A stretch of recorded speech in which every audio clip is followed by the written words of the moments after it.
Bonjour à vous tous et c'est une joie pour moi d'amener la parole de Dieu à ce mariage, à votre mariage. Et je remercie Michael et Laurence de m'avoir confié cette partie de la cérémonie.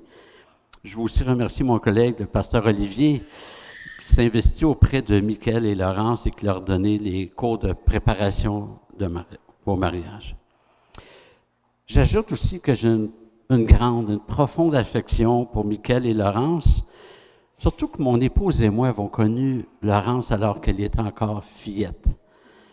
Vous savez, amener la parole de Dieu, c'est tenter d'amener la perspective de Dieu. Comment Dieu voit les choses.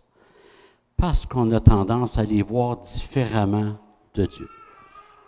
Alors, la parole est là aussi pour nous réaligner dans notre conception. On n'a pas ce qu'il faut pour comprendre, par nous-mêmes. Nous avons besoin de la révélation de Dieu pour comprendre comment vivre la vie qu'il nous a donnée, pour nous montrer ses voies. Et c'est vrai pour le mariage aussi. Le mariage a été institué par Dieu dès la création. C'est une ordonnance créationnelle, c'est-à-dire que Dieu a créé, il a mis de l'ordre. Il a mis des structures et le mariage, la famille, c'est au cœur de la société, comme le pasteur Olivier l'a mentionné. Mais il n'a pas juste institué que le mariage allait être l'union entre un homme et une femme. L'institution va plus loin. L'institution comprend des rôles dans le mariage, des buts dans le mariage. Le théologien James Montgomery Boyce a écrit ceci dans son commentaire sur Genèse. Il dit, lorsque Dieu a amené la première femme au premier homme, comme il nous est dit dans le 2e chapitre de la Genèse, il ne s'est pas contenté de fournir à Adam une aide et une compagne appropriée. Il a également établi le mariage comme la première et la plus fondamentale de toutes les institutions humaines. Bien avant qu'il y ait des gouvernements, des églises, des écoles ou toute autre structure sociale, Dieu a établi un foyer fondé sur le respect et l'amour mutuel d'un mari et d'une femme. Et toutes les autres institutions humaines en sont issues. C'est à partir de l'autorité du Père que se sont développés les systèmes patriarcaux, puis tribaux, de gouvernement humain. Ceux-ci ont donné naissance au système monarchique, puis aux démocraties. De la responsabilité des parents d'élever et d'éduquer leurs enfants sont nés des systèmes d'éducation plus formels, académies, instituts, collèges et centres d'enseignement supérieur. De la nécessité de veiller à la santé de la famille sont nés les hôpitaux. De l'obligation pour les parents d'éduquer leurs enfants à la connaissance de Dieu et à la pratique du culte sont nés les synagogues, donc temples juifs, et les églises depuis la Pentecôte. On ne peut imaginer une organisation sociale ou culturelle contemporaine qui n'ait pas une relation dérivée avec le foyer et le mariage. Fin de la citation. Malheureusement, de nos jours, ces institutions qui ont été mentionnées en viennent à usurper le rôle des parents. Et nombre de parents se déresponsabilisent de leur rôle en confiant leurs enfants aux institutions et parfois même à l'Église. Je n'ai pas enseigné mes enfants, l'Église va s'en occuper. Le rôle des parents appartient aux parents. Ça fait partie de l'institution divine du mariage. Et aujourd'hui, on va s'arrêter sur un texte qui est, à mon avis, le plus explicite du Nouveau Testament sur la question du mariage. Alors, je vais lire des versets et je vais les commenter. Préparez-vous, ça commence fort. Femmes, soyez soumises chacune à votre mari, comme au Seigneur. Car le mari est le chef de la femme, comme Christ est le chef de l'Église, qui est son corps et dont il est le sauveur. Comme l'Église se soumet au Christ, que les femmes se soumettent en tout chacune à son mari. Évidemment, ces versets vont à l'encontre de la pensée de la société. Mais j'espère que nous nous laisserons convaincre que ce que le Seigneur établit est toujours la meilleure chose.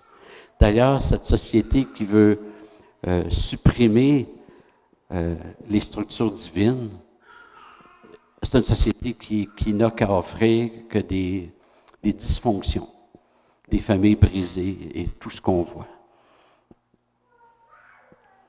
J'aimerais aussi vous dire qu'après les 6 jours de la création, Dieu a dit que tout cela était très bon. Alors, le pasteur Olivier a fait référence à quand Dieu a dit « Il n'est pas bon que l'homme soit seul ». Et c'est vrai, c'était le seul bémol dans toute l'harmonie de la création. Et après avoir créé la femme et l'avoir conduite vers l'homme, Dieu vit que tout cela était très bon. Votre union est une très bonne chose. Quand Dieu a dit que tout cela était très bon, il ne parlait pas juste de la création au sens des petits oiseaux et les fruits des champs. Ça concernait aussi les institutions créationnelles, les structures établies par Dieu dès la création. Je les donne dans l'ordre que Genèse 2 nous les présente. Il y a le travail. C'est suite après avoir donné le mandat à l'homme de cultiver et garder le jardin, Genèse 2,5, que Dieu a dit, il n'est pas bon que l'homme soit seul. Je lui ferai une aide vis-à-vis. Donc, le mariage, la famille qui en découle. Deuxième institution, ordonnance créationnelle. Et la troisième ordonnance, c'est le jour de repos. Chez les Juifs, on l'appelait le sabbat. C'est le jour consacré au Seigneur, qui maintenant est le dimanche. Donc, ce que Dieu a institué comporte aussi une structure, des rôles différents entre l'homme et la femme. C'est pas juste l'union, c'est aussi ce qui définit le mariage. Ici, on veut un mariage selon Dieu, un mariage heureux, un mariage qui perdure, qui ne tombe pas dans la cohabitation, mais qui demeure un mariage où l'amour règne, le service pour Dieu règne. Bien, il faut adopter les buts du mariage. Et quand on lit Genèse 2, on constate que le mariage n'a pas d'abord comme but que le couple vive pour lui-même. D'abord, ça n'a jamais été le but. Le mariage est une institution divine où les deux servent le Seigneur ensemble. C'est pour qu'Adam puisse mieux servir Dieu dans sa mission, que Dieu lui donne une aide vis-à-vis. C'est pour mieux servir Dieu. Je le mentionne parce que souvent, puis en quelque part, c'est correct, on fait 1001 projets, puis on veut se faire un nid d'amour, puis c'est excellent, mais le but ultime, c'est de servir Dieu. C'est pas de se renfermer dans notre noyau, mais c'est de servir Dieu ensemble. Et Paul, dans son exposé sur le mariage dans Éphésiens 5, débute par une adresse aux épouses et ensuite aux époux. Alors, on va suivre ce parcours. Quand la Bible parle de soumission, elle ne parle pas d'un ministère de carpette et de mutisme. Ce n'est rien pour écraser la femme ou pour la dégrader ou la reléguer à un rôle de femme de ménage. Ça, c'est le péché qui a amené ces distorsions-là. En fait, le mot original grec, traduit par soumission, signifie sous la mission. Dieu a confié à l'homme la mission, dans Genèse 2 encore, et il n'est pas bon que l'homme soit seul, il lui donne une aide vis-à-vis. Une aide, pourquoi? Pour la mission. Donc, elle entre sous la mission que Dieu a confiée à l'homme. Mais c'est une vis-à-vis aussi. Elle est son égale. Notre société veut nous convaincre que l'égalité implique l'uniformité. Mais c'est faux. C'est un dogme païen. de dire, puisqu'on est égaux, ben, il n'y a pas de différence de rôle. C'est faux. La différence de rôle ne remet jamais en question l'égalité de l'homme et de la femme. Preuve en est, l'Évangile de Luc nous dit que Jésus était soumis à ses parents. Et pourtant, il n'était pas inférieur à ses parents. Dans le mariage, l'épouse doit reconnaître que c'est son mari qui a l'autorité. Il est la tête, le chef. Dans le texte original, c'est le même mot, tête ou chef. Elle doit lui être soumise de bon cœur et non en maugréant. Et j'aimerais ajouter que c'est pas Michael qui a pris la décision qu'il en serait ainsi. On ne s'est pas consulté, mais je n'ai pas l'impression. Hein? C'est Dieu qui a décidé que ça serait ainsi. Mais si vous remarquez bien, Paul ne dit pas « Marie, forcez vos femmes à vous être soumises ». L'injonction pour la femme est adressée à la femme et non à l'époux. C'est à l'épouse à se soumettre. Une soumission volontaire, donc qui vient de la volonté. J'accepte et j'entre dans le plan de Dieu de me soumettre à son mari. Et je la vois non pas comme une contrainte de mon mari, mais comme une structure voulue par Dieu, sur laquelle Dieu a dit, voilà, tout cela est très bon. De plus, la soumission de la femme envers Dieu inclut la soumission de la femme à son mari. Si la femme n'est pas soumise à son mari, en fait, elle n'est pas soumise à Dieu. Et si elle veut être soumise à Dieu, elle doit être soumise à son mari. Une soumission de bon cœur, dans une disposition où la femme veut être soumise à Dieu, et pour cela, elle va être soumise à son mari. Maintenant, l'époux.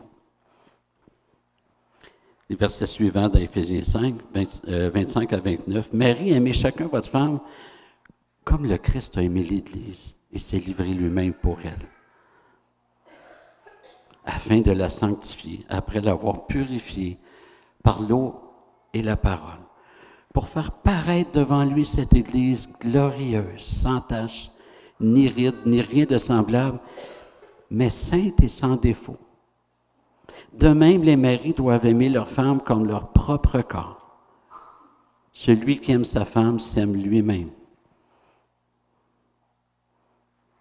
Jamais personne, en effet, n'a haï sa propre chair, mais il la nourrit et en prend soin comme le Christ le fait pour l'Église. » Parfois, on a l'impression que dans le mariage, la femme est en position de soumission, alors que l'époux est en position de tout décider lui-même. Puis là, on dit c'est pas juste.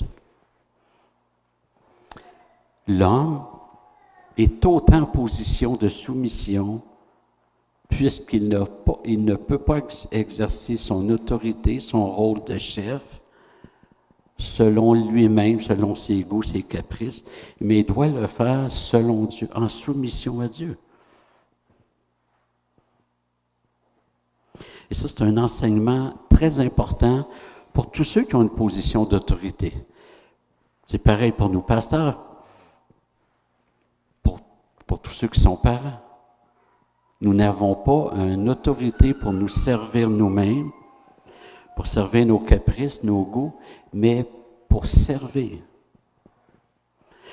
Le rôle de chef est là pour servir ceux qui nous sont confiés et non pour se servir de ces personnes. De sorte qu'on doit rechercher le meilleur pour la personne. En l'occurrence, Michael, tu dois chercher le meilleur pour Laurence. Autrement dit, dans le mariage, la femme obéit au Seigneur en étant soumise à son mari, et le mari obéit au Seigneur en servant son épouse, comme le Christ a aimé son Église, se livrant, se sacrifiant pour elle. Et c'est là la chose merveilleuse, c'est que Dieu nous donne un modèle parfait qui est Jésus-Christ.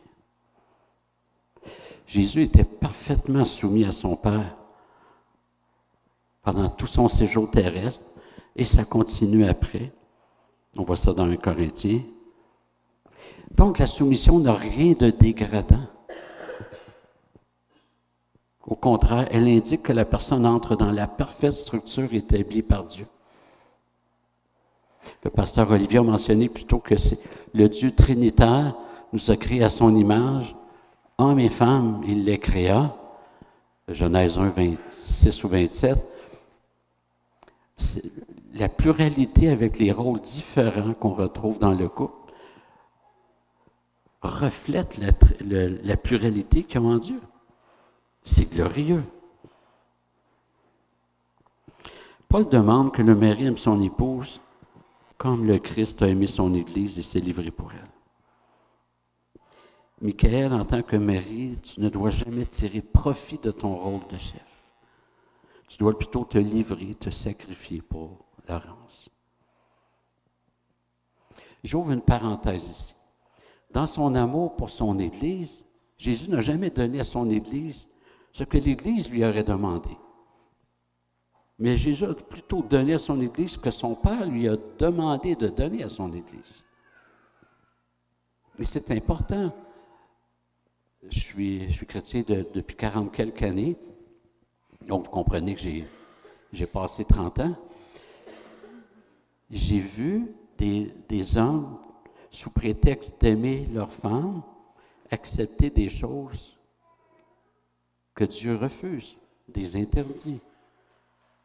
C'est pas aimer sa femme, ça. Jésus nous a tellement aimés qu'il nous a donné et qu'il continue de nous donner ce que son Père lui a demandé de nous donner. Je ne dis pas que le mari ne doit jamais acquiescer aux demandes de son épouse. Quand nous prions, le Seigneur nous accorde ce que nous lui demandons, si c'est en conformité avec sa volonté. Et le mari doit savoir faire plaisir à son épouse. Mais lorsque le Seigneur demande quelque chose, ça ne peut pas être négocié.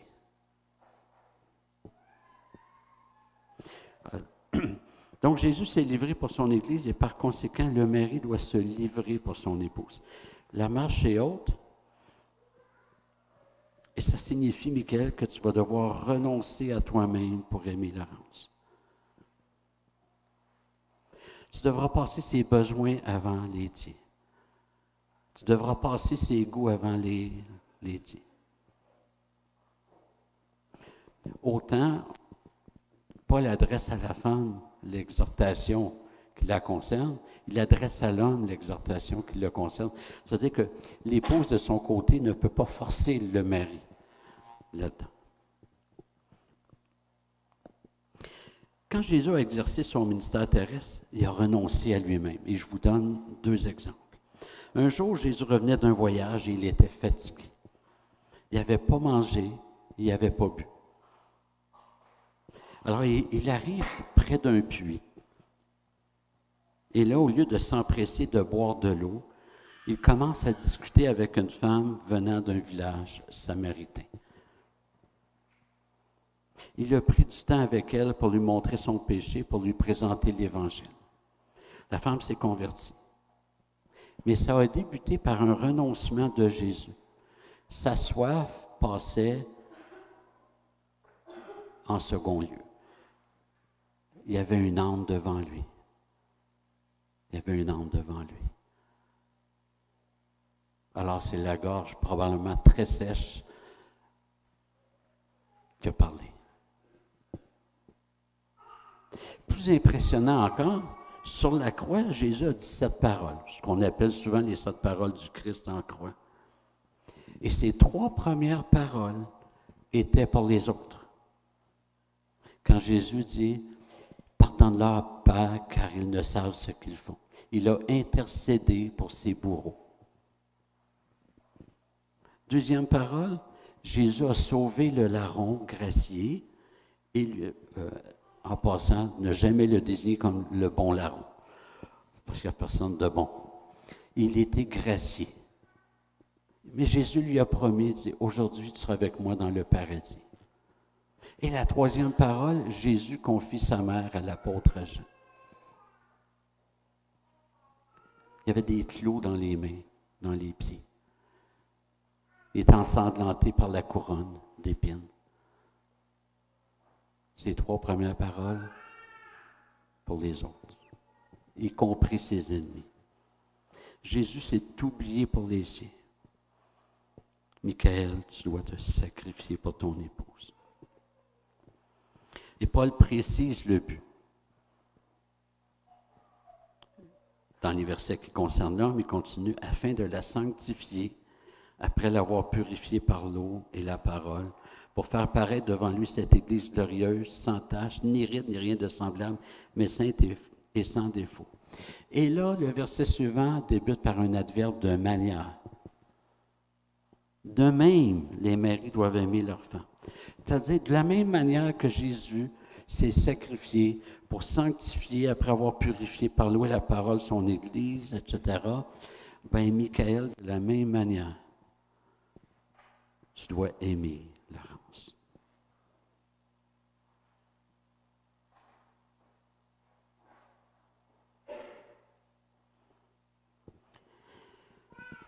Le mari ne remplace pas Jésus-Christ dans les bénédictions que Jésus veut donner à Laurence. On parle de sanctification, de purification. Il faut plutôt voir que quand il y a un mariage, et ça m'impressionne à chaque fois que je le prêche, c'est comme si le Seigneur disait, « Michael, moi j'aime Laurence. J'aime Laurence profondément. J'ai donné ma vie pour elle. Je veux la bénir. Mais beaucoup des bénédictions, là, ça va passer par toi. C'est toi je vais passer par toi pour les déverser à Laurence. »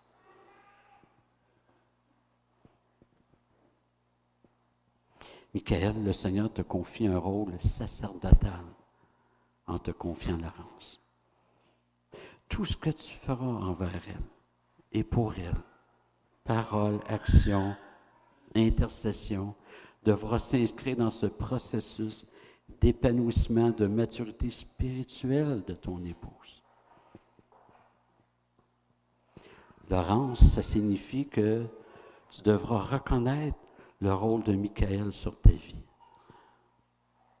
Et même quand tu ne seras peut-être pas d'accord, tu devras dire, Dieu vit que tout cela était très bon.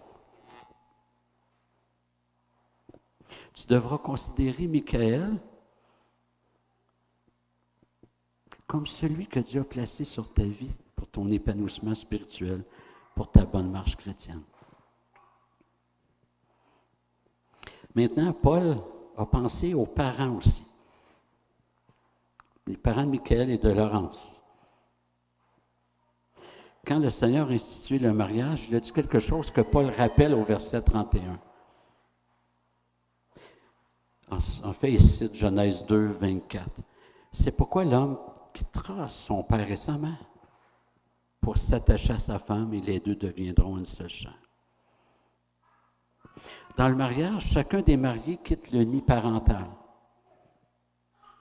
Aux parents de Michael et aux parents de Laurence, vos enfants quittent. C'est-à-dire qu'ils ne sont plus sous votre charge, sous votre responsabilité. La relation avec vous demeure, mais le registre change. À partir de maintenant, Michael et Laurence forment un foyer, une cellule familiale. Et il faut les laisser apprendre, décider, expérimenter sans faire d'ingérence. Ils ne feront pas les choses comme vous à chaque fois. C'est normal. Comme vous n'avez pas fait les choses selon vos parents, fort probablement. C'est normal. Et ça risque d'être difficile parce que vous les aimez et vous désirez le meilleur pour eux. Mais c'est ce que le Seigneur demande. Et Michael et Laurence, ce même verset doit vous amener à vivre cette réalité. Vous quittez vos parents. Vous êtes maintenant des partenaires. C'est ensemble que vous devez assumer les défis. Ça ne vous empêche pas de demander conseil à d'autres, y compris vos parents, mais vous êtes les partenaires privilégiés l'un de l'autre. vous vous confierez l'un à l'autre, vous réfléchirez ensemble, parce que l'épouse est une aide aussi pour réfléchir. N'est-ce pas, Michael?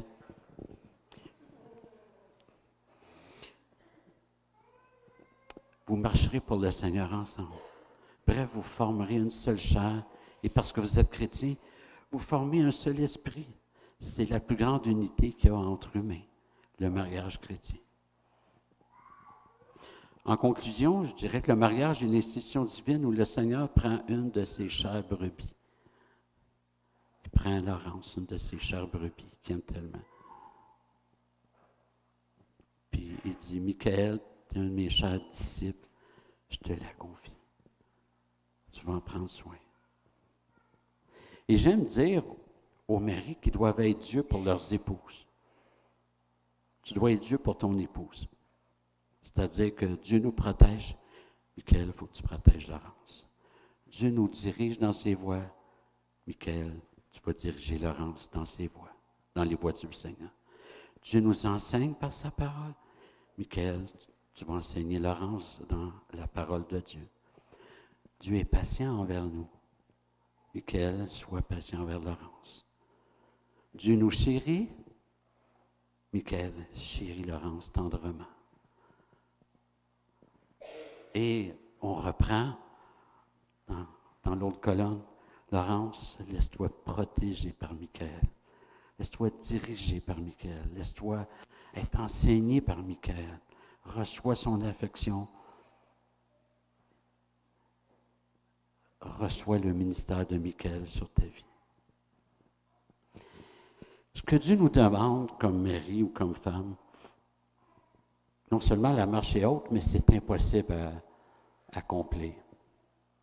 Ce n'est pas la première fois que Dieu nous demande des choses impossibles. Il n'y a rien de tout ce que Dieu nous demande qui est possible à faire nous-mêmes. Nous avons besoin du Seigneur qui agit par ses moyens de grâce. C'est auprès du Seigneur que vous trouverez la force, la motivation, la joie et l'encouragement d'accomplir ce qu'il vous demande. Un couple et une famille selon le Seigneur, c'est le témoignage chrétien le plus puissant, à mon avis, qui soit dans ce monde enténébré. Michael et Laurence, vous débutez votre vie de couple. C'est le moment parfait pour bien débuter. Vous avez ce privilège de dire, on débute sur les bonnes bases. Et la seule base solide, c'est le rocher, Jésus-Christ. Vous allez voir autour de vous plusieurs couples se laisser. Demeurez ferme dans le Seigneur. Demeurez ferme dans votre mariage. Et puisse le Seigneur, il est aussi le Seigneur du mariage, puisse le Seigneur vous accompagner tous les jours jusqu'à ce que la mort vous sépare. Puisse votre mariage être un phare de l'engagement, de la consécration autour de vous. Puisse le Seigneur de l'Alliance éternelle vous bénir. À lui soit la gloire au siècle des siècles. Amen. Et je vous invite maintenant à vous lever pour le prochain cantique.